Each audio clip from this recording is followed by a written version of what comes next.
This podcast was brought to you by the good people at Audible. Get a free audiobook download and a 30-day free trial right now at audibletrial.com/nothingbutstatic.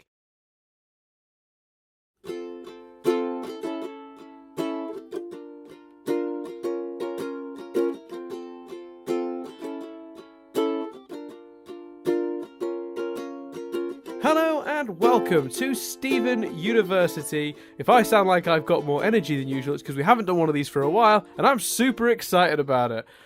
This week we'll, of course, be discussing Lars of the Stars, an episode that I only saw 6 months ago. The fact we're that caught up now is fucking terrifying. Yeah. I've seen this episode twice. Enjoyed it both times. Is that my fault? Yeah, but no, it wasn't a dig. But yeah, we were due to record and Dan got held up and we couldn't. And I'd already watched it. Rewatched it again. Good job I did, because I was partly tempted because I was tight for time. And I was like, maybe I just won't rewatch it. And then they fused, and I was like, completely forgot Steve Oni's in this. So I'm glad I rewatched it. Awesome. So I mean, worth noting that I sort of intentionally misled you a few weeks ago because I'd said that there was a character that Rebecca Sugar had released a photo for of like a design about something that was upcoming, and you theorized it was Lars. And then when Lars went pink, you went, "That's it," and I went, "Yeah, that's it." That was a lie. What she had planned from day one was Lars of the Stars, including cape and all awesomeness. Was he not necessarily dead in that then? No, there was still the scar and the pink of it, I think, but the more interesting element to me was that she had not only planned to follow that route with him, the pink Lars thing, but actually to have him in space too was a plan from day one. So that's like super cool. Yeah. So the episode is we find Stephen and Connie. They're all good as per the last episode. So they decide to finally go and visit Lars, which is good. They chop it. They're about to get in. Lion does some cute little posing. They're like, "No, we can't get distracted." I'm like, "Really, Stephen? Really?" Because you seem to have been distracted for about 5 fucking weeks, Stephen. But okay, fine. So you sure the mayor doesn't need some help, Stephen? Maybe Vidalia wants a new muse for one of her paintings, Stephen. You can do that rather than helping stuff. Like, hey, you never know. The donut shop needs a new donut boy. They've clarified that, Steve. Maybe you could go to an episode work at the donut shop. Have you checked in with Kiki in a while, Stephen? How's Kiki doing? So they go in and they find that Lars is in the stars. He's now a captain of a spaceship. We are reintroduced to the off-colors in a very clever way, I must say. They flash up descriptions of them, and they do it kind of in a space TV show-esque way. But it also, not only does it set that tone, it also serves multi-purpose by reintroducing us to the characters in case we've forgotten, but not taking up too much screen time to do so. So I enjoyed that. So it turns out that Lars has stolen a spaceship from a gem, and he's all cocky and he's all confident and he's all well into his space shit. And then Stephen, it's all going well, it's all coming up Lars, and then Stephen gives him the package from home and talks about how happy Sadie is. In a move which I must say seems a little insensitive. He basically says how happy Sadie is and how she's part of a band now, Sadie Killers. Lars gets all upset and briefly reverts back into old Lars. And then his complaint being that he should be hanging out with the cool kids. That gets quite nicely resolved when Stephen and Connie kind of say, "Well, you're not doing all your stuff to hurt her, are you?" And he's like, "No, of course not. I couldn't because," and they get all excited and in unison say best friends. Their mutual excitement, mutual joy gives them enough same wavelength to form fusion, and they turn into Steve Oni. And at that point I was a bit like, why is Steve Oni here? Weird. Lars kind of is back to his old self. During this time, the woman's caught up with them and she's threatening to fire at them. Lars decides that she should fire at them And she doesn't hurt them though, because as Lars correctly assumed, she could never hurt her favourite ship. Yeah. Sort of again linking back to the friendship themes of the episode, which was very nice. Yeah. She says she can't hurt them, but she can cause them trouble, make them unable to move again. So she starts firing at them. So Lars reveals that the spaceship has a smaller star bug. It's a very specific reference for all you Red Dwarf fans. Style ship. And Steve, but the only way to fly it is it flies like a car. I'm like, oh, that's why Steve Bonnie's there. Steve Bonnie volunteers to fly, goes down. Steve Bonnie takes out the lasers on the bad guy's ship, but unfortunately then gets caught in crossfire and gets shot at and seemingly blows up in what is one of the show's most awesome cliffhangers ever, in my humble opinion. That is the episode, Dan. I liked it. Okay, cool. Thanks very much for watching, everyone, or listening. We'll see you guys See you next week. See you next week. Yeah, I mean you've pretty much summed it up. That is the goal of the summary. Can I risk having the window open, do you think? I think go for it, Chris. If you're very warm, I say go. I'm so warm, mate. Yeah, go for it. Okay, carry on. Your health is the most important element, Chris. Your health and sanity. You know, we need you to be alive to be able to continue doing the podcast. That's my main concern, if I'm being completely honest. It's just keeping you alive. If there is any background noise now, I apologise, but I know we had the window open at yours and stuff when we did one together and there was no noise, so hopefully not. Yeah. So, can I just pick up on something that you said in your description? Admittedly, we're starting at the end if we do it this way. But, seemingly blows up. There's an explosion for Stevoni, and then you see the ship circling down, plummeting downward. So, they very much have a shot in there. But doesn't the light, like, overcome them, as it were? There is a bit of that, and then you see the ship scooting downwards in one piece. So the ship hasn't exploded as such. Okay. So awesome. Who cares? I was just too excited both times. Yeah, it's great. It's really good. I just wanted to clarify that they don't go as far as to blow up the ship, but that explosion clearly happens just on the bow of the ship and it forces it downward. So it's crashing wherever the fuck it's going. There is a planet in the background as you see it plummeting, so one might assume they were heading that way. Particularly because, and this isn't going to be, no one can yell at me for this being a spoiler because we knew this going into this episode. This two-parter, as it were, was known as Lars of the Stars and Jungle Moon. So you can assume that where they were heading to at the end of that episode was a jungle moon. I don't think you have to be a genius to have inferred that. And anyone who feels that I'm spoiling Chris there is, he's having the experience we had watching it because he knowing that. So I don't feel like I'm betraying anything there. So I think that's a great setup for a future episode. I think that's really exciting. I like that it almost feels bomb-esque to link the episode so directly. Even though we know it's not a bomb, it is just a two-parter. It's still a really cool idea to have such a direct link between the previous episode and the current episode. The current episode and the next episode, I should say. To give, just in case anyone heard noise then, there were shitloads of kids screaming outside, so I've closed the window again. Oh no, Chris is going to die of heat, which is depressing, but carry on. Yeah, this is the problem. Chris lives in suburbia now, folks. He has to deal with children. It's a thing. Where did you think I lived before? That's a good point. I know you have always lived in suburbia. It's true. Anyway, moving on because I've lost my train of thought. I think my biggest criticism of this episode is not fair. Is that a thing I'm allowed to say? Yeah, that makes sense. My biggest criticism of this episode is the marketing. Answer me this question, Chris. Were you surprised and blown away by how cool it was to see Lars being so badass out of nowhere? Oh yeah, it was awesome. Were you surprised at the circumstances in which he found himself in, owning a ship and having this whole other adventure with this whole other villain of his own that he's obviously got some sort of back and forth relationship with? Was that a surprise to you? Was that a shocking moment? It was a surprise and indeed, Dan, a shocking moment. Was it also awesome to have the payoff of Bingo Bongo after all that time? Yeah, that was pretty cool. Okay. All of that was also awesome to get, if you knew it was a cliffhanger called Well, did they, like, the cliffhanger was also stunning. Cliffhanger was very good. Would you be disappointed to know, Chris, that entire sequence was released 6 months prior to this episode airing?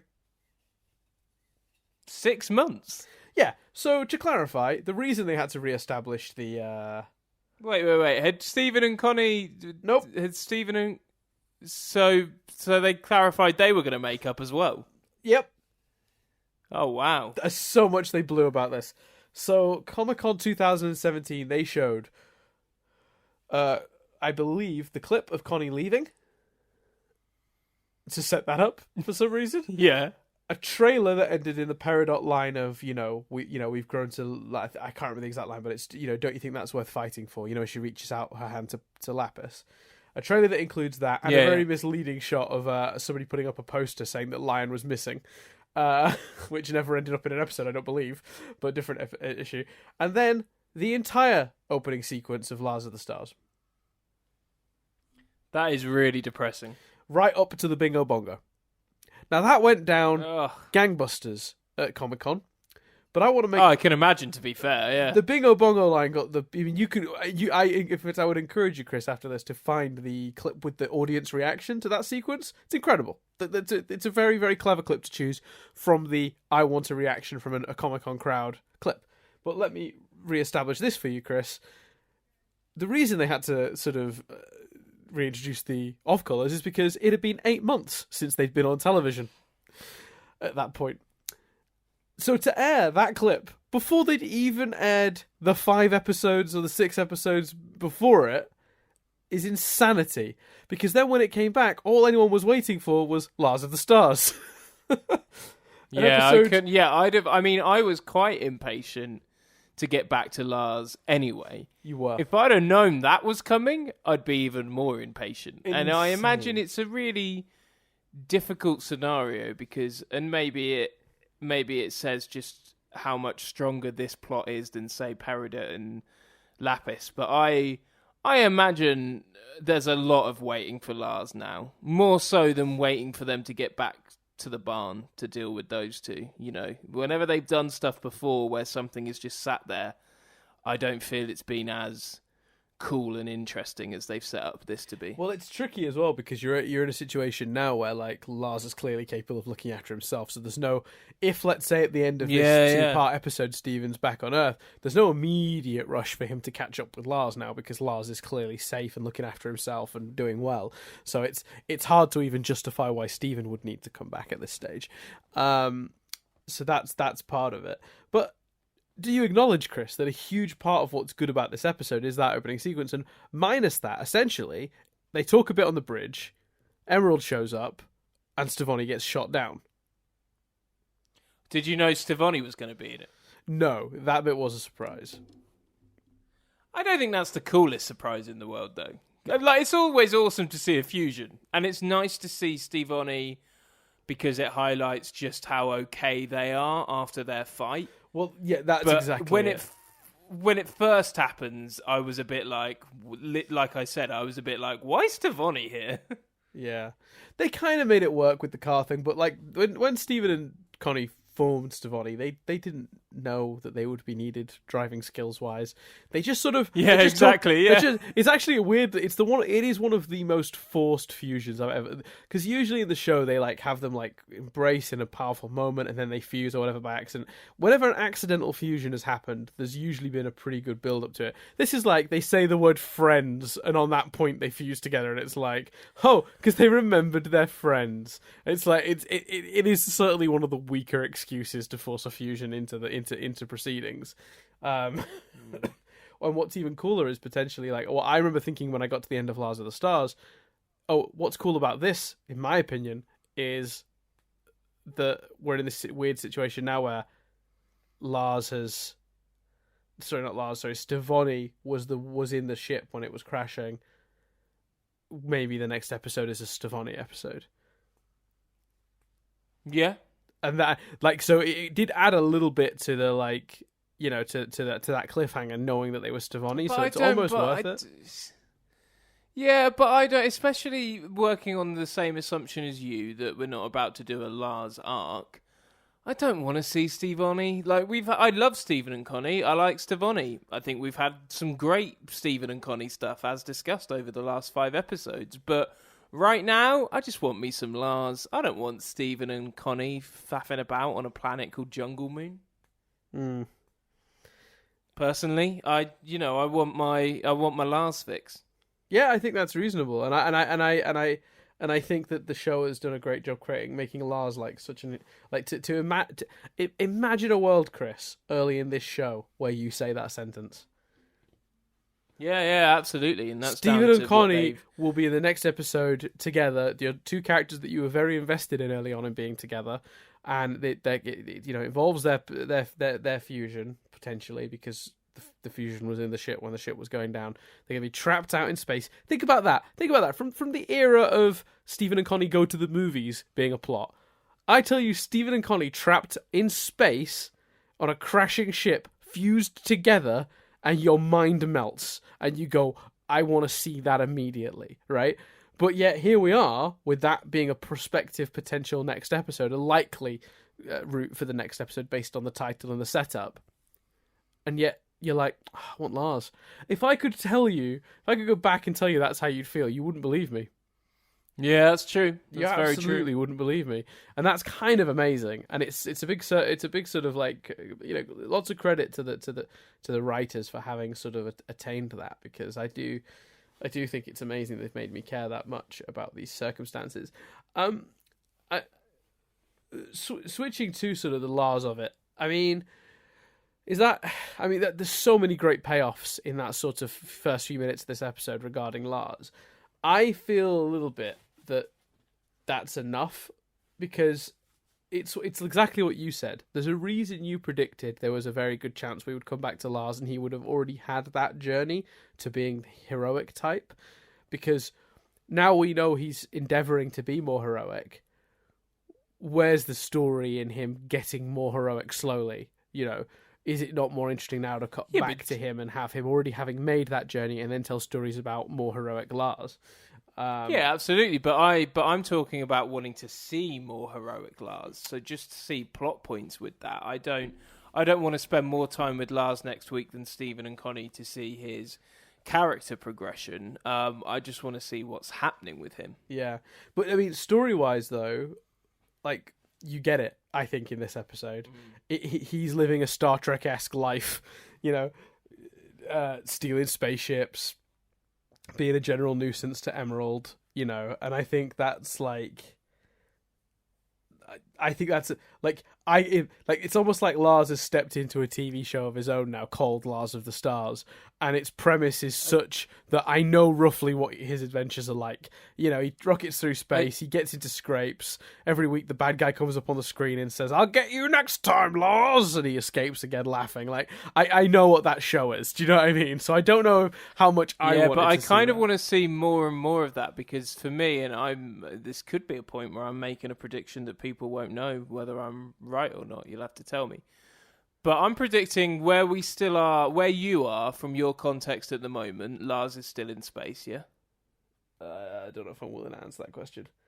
Okay, but if he's not, if he is, sorry, I like the idea that you keep cutting back to Lars being heroic and amazing, and then how cool will it be? Because then he's heroic, he's amazing, we the audience know this, and then you have him finally get back to Earth, which they reference here as being his plan and overall mission. Do him get back to Earth, and then you do the plot where Sadie offers him his favourite donut, and he doesn't accept it because he's undead and doesn't want food, and she gets upset because he's not eating the donut, and you kind of do this beautiful storyline of Lars is incredible, but in some ways he's not the Lars she fell for anymore. Well, that's 100% the interesting thing to do with that character. But when you say I want more of Lars, I think to get to that point, you have to have more. You have to have a fair bit of him being heroic. I'm not so sure. I think a couple of episodes that establish him the way he is in this episode is all you'd really need at most. And then have him return home clearly having changed. I mean, the character has exhibited a huge amount of positive change in his life, and I think even now, if in the next episode it was him arriving home, they could do a Lars is different plot without question easily. I don't know. You could sell it more with more episodes, but it definitely could work now. You could do it, but I don't want it. I want him in. I want to see some Lars space adventures, Dan. I'm getting that impression. God damn it! All right, Chris, let's get you some fan fiction. I'll just rewatch USS Callister, shall I? Yeah, please, or the Orville. I think. Can I just say, just because they never listened to this, we had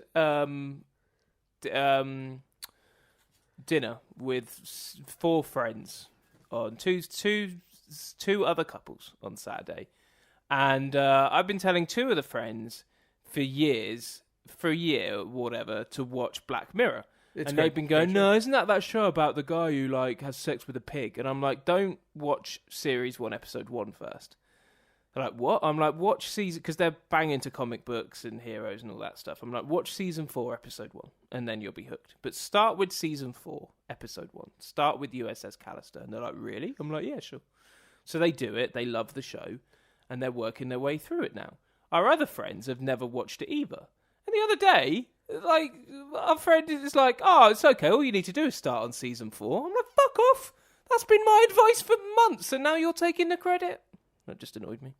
Well, I honestly, as I got into that, I realised how irrelevant it was. I apologise. To very quickly tag that, I don't think that's good advice. I think you're wrong. I think season 3 and 4 are more accessible to people. Don't disagree with that statement. It's not about accessibility. It's about making sure that people know what they're getting into. I think there's a very deliberate reason Charlie Brooker started season 1 with such an outrageously sort of divisive, sort of powerful piece. It's to set a tone and a precedent up front. There's some fucked up shit going to be in this show. You're either on board or you're gone. And I think that the people who start with USS Callister are going to be very shocked at some of the dark places that show goes in some of the earlier episodes. Yeah, but I think it goes to fairly dark places in 3 and 4 as well. It just eases you in a bit with that. I disagree. I think it's more important to get the initial bolt of it. There's nothing more powerful than how. I remember thinking. For those of you who don't know what we're talking about, it's a British TV show called Black Mirror. I think it's on Netflix. In the States, like the entire run, if not at least the most recent 2 seasons will be, because it's an anthology series, which means every episode is different. It's a different plot. It's very dark, very messed up. I think that I cannot express, Chris, how knocked sick and to my stomach I was watching that first episode. I will never forget how unprepared I was for what I was about to watch, sitting down to watch that, and how that absolutely enhanced every moment of how brilliant that first piece of television is. And I think that the shock factor of that is absolutely invaluable, and I think you rob people of that when you start them elsewhere. But would you not argue that if you're saying 3 and 4 are less shocking, we're now at a point where there's more less shocking than shocking. So there's 12 episodes across season 3 and 4, and the less shocking stuff, there's only 7 episodes. So in terms of what they're going to get more. Doesn't take away my point, though, that when you start them elsewhere, you're robbing them of that moment. But I don't think that shock value and preparing them for that shock value is as important now the show's got a slightly different tone. I would disagree, because I think there's still enough episodes in those later ones that do that. Particularly like Shut Up and Dance has a real... And this year it was... oh God, I forgot what it was called. Crocodile was pretty... Crocodile. Heavy. Yeah, Crocodile. Those episodes are there for people for that. Yeah, 100%. But anyway, we're off topic, Chris, quite drastically. Yeah, sorry. Back to Lars of the Stars. So, for me, with the Lars situation, I felt very much that, I got it. That's what I kind of love this episode about. In 4 minutes, maybe 5, they 100% establish the world Lars is in, and because they're so clever as to borrow from from very common science fiction tropes, my television brain fills in the rest. I know what his space adventures look like because it's Star Trek. It's, you know what I mean? It's the Orville. It's every show I watched growing up as a kid. You know what I mean? So like it's even a little bit Doctor Who, you know. So like for me, I didn't feel the same frustration you do, because the second I saw that setup, I was like, I get it. I know what he's been doing and I know where he's going. And if I see it, that's fine. I'll enjoy that because I like that. But I was at a point where like I totally understand what's been happening with Lars, and I felt satisfied enough with that answer that if they didn't go back to Lars next week or the week after, that was fine by me. Because I got it. Like it was the only question I had was more of a practical one, if I'm being honest, which is that if Steven and the other gems were able to get to the zoo in a matter of hours, and he was taken by Aquamarine in a ship to Homeworld in what seemed like a day or so at most.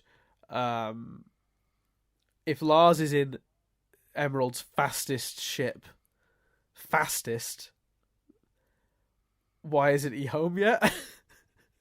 That's my more practical question. Didn't they have to break the ship and do some dangerous stuff to get it up to a speed where they got to the zoo so quickly? They didn't know how to work it, so a bunch of weird shit happened in that Adventures in Light Distortion episode. But Aquamarine and Topaz presumably knew what they were doing flying that ship, and they got Steven and Lars to Homeworld in a matter of at least a couple days. Sorry, at most I say a couple days. I see. So like, and if the Sun Incinerator, the ship that Lars has stolen from Emerald, is Emerald's fastest ship, I mean, that makes sense. Even if Emerald's fastest ship is still slower than Aquamarine's ship, weeks. I mean, how long has Steven been home? It feels like a while. So so just from a practical perspective, I wished they'd done a bit more. Oh, I was going home, but I got a bit sidetracked. I'm helping. Like, even if he'd said something like, "Oh, there are little clusters of off-colors on several planets, and they're being hunted, and I've been freeing them from the clutches of like I've been fighting the good fight basically against Homeworld." Like that would be a much like. But then you'd want to meet the other off-colors he's been collecting. Yeah. Unless the idea is he's flying colony to colony and just releasing them so they can live in peace on planets that they've escaped to. Like, I think you could do it. You could do it where he's just been getting into loads of shit. Like he's just going the long way round because he keeps which is distracted. A little bit what they did, but they didn't outright say that. I mean, they established it could have been clearer. He's clearly been on several sort of adventures. My favorite was the one where she was like. She's like, it was guarded by 20 of the Royal Guard. And he's like, I didn't see them. She's like, they were stood right around the ship. He's like, oh, no, that's right. They didn't see me. And I was like, boom. Yeah. Lars is rocking it. That was my only qualm. I actually didn't mind at all that we, because of the way they set it up, I felt very comfortable with it. And the only gripe I had was more a practical one about, shouldn't he be home by now? Yeah, I loved it. I want to see more of it. I thought it introduced the off-colors in a really clever way, or reintroduced them rather. I thought it was funny. Bingo Bongo was amazing. The notion, the cleverness of it, like Lars can't be tracked by gems, so of course they were able to utilize him.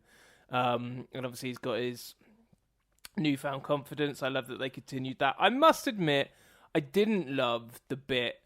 We can talk about it quickly just before Triv, because I imagine there's a lot of references and Triv to do. But I didn't love him reverting back to his old self. Partly because I thought Stephen was just a bit of an arse, the way Stephen revealed it and handled it, just a little bit insensitive. Partly because he's had so much growth to so easily slip back. and then so easily slip back out again. Felt, I don't know, it just didn't seem to sit with me. And I think I was just a little bit like, oh no, are we doing this? And then we didn't do it because he goes back so quickly. But just for that moment where I was like, oh dear, that's disappointing. I didn't click with that. Is it? I don't want to put words in your mouth, so tell me if I'm wrong here. But is it more that it didn't feel earned? Is that a fair way to phrase it? Yeah, maybe a combination of it not feeling earned, Stephen feeling like a bit of a knob, and I think more than anything, I don't know what it added. What did it? The fact that he's capable of potentially digressing. I mean, like I say, I like the connotations with friendship and Stephen and Connie. I like the connotations with her relationship with the ship. That helps him understand that. He wouldn't do anything to harm Sadie. She wouldn't do anything to harm the ship. I think there's some parallels there.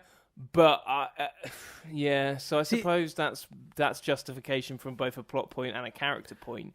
But I think I just so didn't want to see it that I was put off by it. Yeah, I mean they spent so much time establishing new Lars to see him revert is a bit jarring. In its defense, and I'm more playing devil's advocate here because I do see where you're coming from on this one. This isn't me disagreeing with you. This is just me voicing the other side. I do think it's quite. I do think there is a realism to it. I do think that people sometimes accidentally slip into old habits. Like when I go back home, suddenly I sound a lot more northern in my accent. That just comes through. And I'm not saying that's the equivalent to sort of Lars reverting to his old sort of jealous self, but I mean he's still himself. He's not a new person. He has changed a great deal and he has grown up a great deal, but certain impulses are still going to be there. And I think in Stephen's defense, I feel like he was trying to comfort Lars. Look, Sadie's okay. You don't need to worry about her. Yeah, he totally blew it and misjudged it by a mile, but I think the intention was actually more noble than it seems. Because I think the intention was to say to Lars, look, everyone's okay. You don't need to worry about the people on Earth. By the same token, it turns out none of the people on Earth need to be worrying about you. Like we can all find out that everyone's okay. It's a little bit akin to me of that moment in Harry Potter and Deathly Hallows when the wedding gets broken up by the interference, and then the first thing when Lupin shows up at Grimmauld Place that Harry, Ron, and Hermione want to know is everyone okay? They've been in isolation. They don't know. So from my perspective, Stephen has gone, Lars doesn't know that everyone's okay. Let's take him some mementos and some things to show him that everything on Earth is good. Like, we're all okay. We're handling it. Yeah, he misjudged it, but I sort of understand how he got there. And then in terms of Lars's stuff, like I said, I do think that people do sometimes betray themselves and a little bit of their old attitudes or personalities can flicker through in certain moments. And I do think that when it counted, like when you digress a bit when you're with friends that you've known since school, you turn into a bit of an adolescent when you're with them. That kind of thing. 100%. Yeah, that's a better example than my accent one. You fall into old dynamics very quickly. It's really interesting. So I think that the Sadie picture really did bring out the old Lars in him for a minute, because I feel like you'd almost forgotten that, because it's easy to be someone else when you're in a completely new environment with completely new people. It's harder when you're surrounded by things that remind you of who you used to be, and I think that's the is the execution perfect? No, not at all, and I definitely to a percent agree with your criticism. It does in some ways feel unearned and a bit out of nowhere, but I do think that it's not necessarily outside of realism. It's not outside of possibility. It fits enough, in my opinion. I don't know if I've got any ways to convincing you otherwise. I suspect probably not. No. I think you've made some valid points, and it wasn't a huge criticism anyway. It was me going, this episode is so great. I had such a blast. Here's a nitpick. Yeah. Also, quickly, the animation of the spaceship, of Lars, of the off colors again. The animation of Stevoni shooting down the spaceship. It's great. Beautiful animation. It's really good. Really good. Yeah. What triv is there, my friend? There is some triv. You were not wrong to think that this one had some. So this was, I mean, this is the first episode to have aired in 2018. Is one of the triv. Wow. This aired in 2018. Yeah. That's crazy. I can't decide if you're being sarcastic or if you're legitimately surprised it aired this year. No. That's really put into context for me how near to being caught up with. Yeah, several episodes. That's all that's left. There's a handful. There's a heap of them. There's a little pile. I think because I don't really. We're recording this in June. Well, we're not. I think we're only like 2 weeks away from it going up. But like, I struggle to see that it's June. Like we're halfway through. Yeah. The fact that we're halfway through the year is weird to me. So. Yeah. You know, that is crazy. Aired in January, yeah. The episode's name is most likely a reference to Kirby of the Stars, which is an anime series, it turns out, based on the Kirby character from Nintendo. I had no idea that existed, and I honestly, upon reading that trivia earlier, I've set off a few sort of downloads to just have a look at the first episode of that. I think that sounds really interesting. I just assumed it's because it rhymed and sounded cool. Yeah, I mean, that's part of it probably, but Kirby of the Stars. I think that sounds interesting. I like the Kirby character, and I'm fascinated to see what they would have done with that in an animated series, because there's really very little story to Kirby, so I don't know how they've wrung that dry, but we'll see. Maybe I'll report back in a future episode if I get around to watching it. This is the first time we've seen someone other than Steven inside Lion's Mane, in brackets, willingly, obviously discounting Bismuth, particularly a human. We've never seen a full human go into Lion's Mane. Oh, I thought Connie had been in it for some reason, but didn't we discuss this when I said that the other week? Yeah, and I think I agreed with you. I was like, yeah, Connie's been in there, but apparently not. So there you go. One or both of us was wrong. Probably me. As people are starting to point out, you're paying better attention to the show than I am. So this episode reveals the name of Sadie's band. What did you think of the name of the band? I might have accidentally blown it. I don't know if I said it in a previous episode or not in conversation, but it is Sadie Killer and the Suspects. I can't remember you saying that, but I thought that was cool. I just like the notion that they're a proper band now. I don't know if I did blow it, actually. I might not have done. I'm sure. I don't think you did say that. No, I might have kept my mouth shut on that one. This is actually the first time Connie and Lars have interacted on screen since Connie's debut episode, Bubble Buddies. Yeah, like, Lars not really reacting to Connie or Stevonnie was amusing. The Stevonnie thing I kind of take as, you know, he's not surprised by weird shit anymore. But, like, yeah, not to maybe just a bit, oh, you brought Connie? Not Sadie? Oh, okay, cool. Hey, Connie, how you doing? Yeah. Similarly, when they were like, when Stevonnie goes, oh, Lars, I've missed you. I felt a bit like, all right, you only spent like 20 minutes with this version of Lars.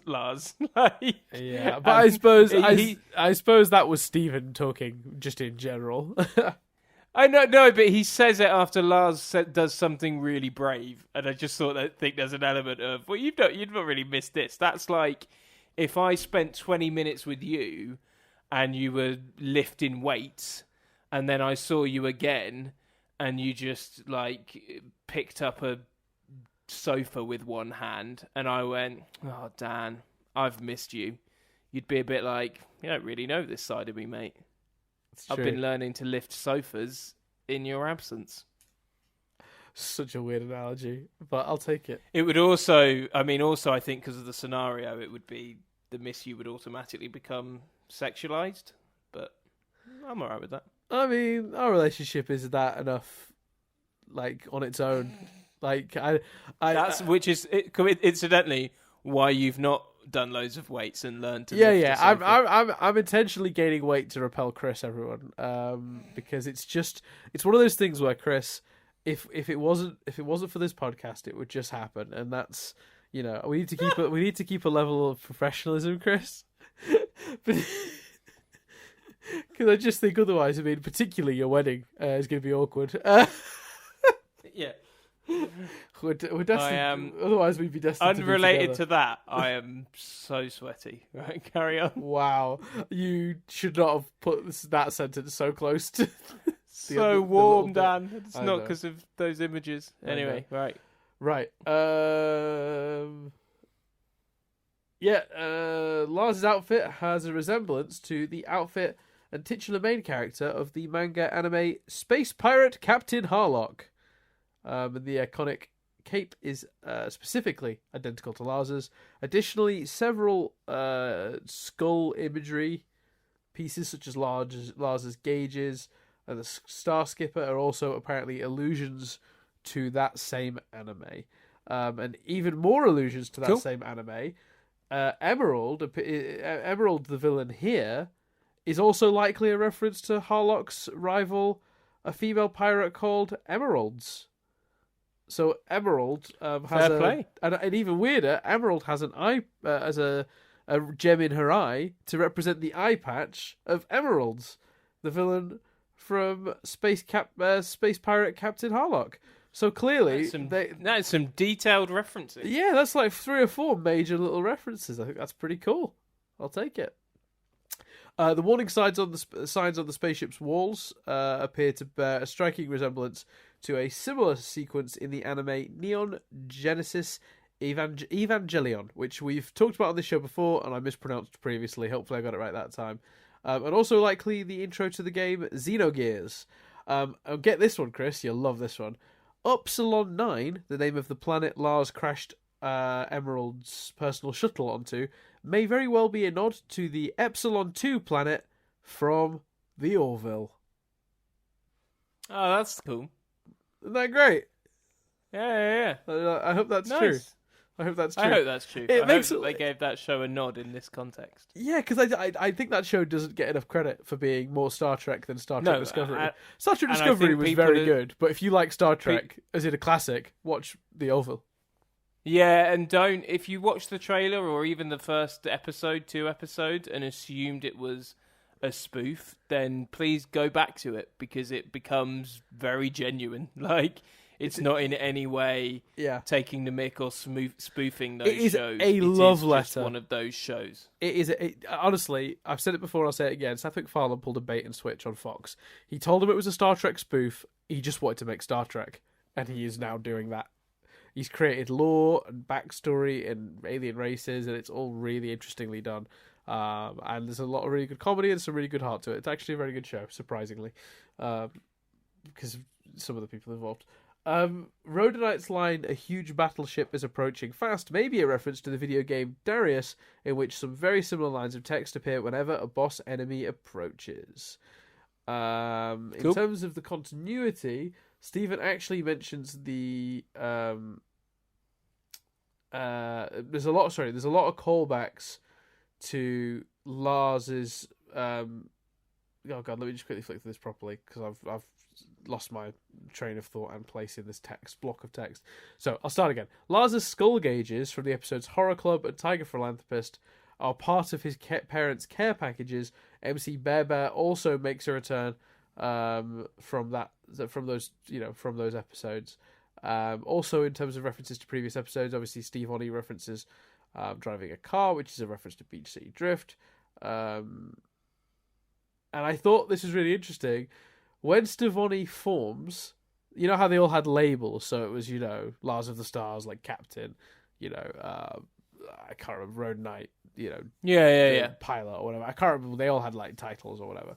Steven's one was an experience, which is, if you remember correctly... Yeah, I noticed that. Which is, if you remember correctly, was I believe what Garnet described Stevoni as in Alone Together. So I thought that was really cool.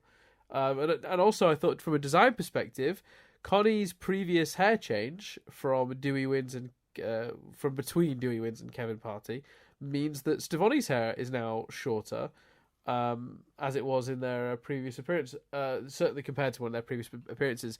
And because Connie is now wearing her dad's jacket, Stevoni has that jacket also, and it's kind of made a cool new look for Stevoni. Yeah, I liked it. Me too.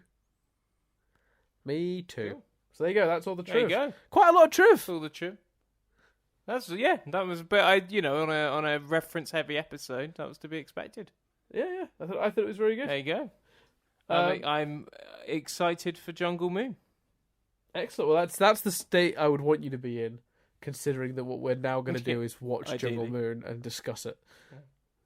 Yeah. Oh, and we haven't. This is.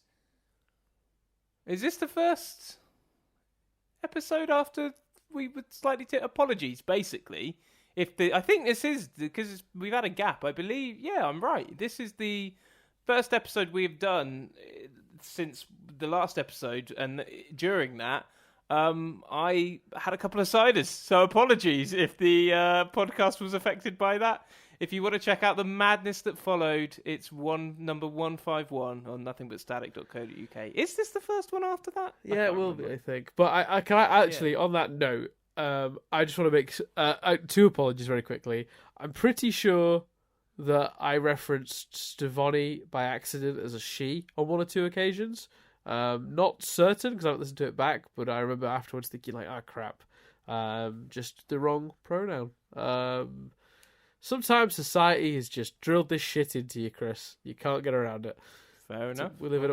And the other one I want to quickly apologise for is for allowing myself to derail the first of those two episodes by discussing at length the question of how much can you force representation into a show if it's at the cost of the initial creator's storytelling. We had a whole discussion, which sounds interesting on the surface, but because neither of us are qualified to talk about it as straight white dudes, it just didn't. Even Nadia heard that part and went, meh. So yeah, there's a bit where we talked about because we were talking about it in terms of various relationships in the show, and I was sort of saying oh, I'm torn because I really want to see these two characters together, if for nothing more than just as an FU to all the sort of all the idiots out there that sort of think there's something wrong with that or whatever. Particularly in the UK where Cartoon Network has censored the show heavily, and then we were sort of talking about that in relation to certain groups of characters and whether that's in the plan for those characters. We're not the people to be having those discussions. We're not educated enough on the subject, and I just don't think we're necessarily qualified to be having that conversation. That's a conversation we should have if maybe in the future we have some guests on to chat in more depth about things like that. So maybe this podcast can have some fucking representation, Chris, and we can get some people from different walks of life in here. I mean, even just a fucking female voice on this show would make a big difference, I think. I do desperately want my friend who wrote a dissertation on the subject of gender representation in Steven Universe. One of my big go-gets when we catch up is to try and get them on the podcast. So. It'd be great. I'd be very interested in talking to that person. So sorry that the two white guys felt it was appropriate for them to talk about representation on television, despite the fact it's easy for us to talk about representation. We are the most represented. It's just not acceptable. To join us for more unqualified, rambly, warm conversation, join us next week for Jungle Moon. Very good. That's the second time. Feels like I should flow into it. I've been Chris Billingham. I've been Dan Doolan. And we'll see you next time for Jungle Moon.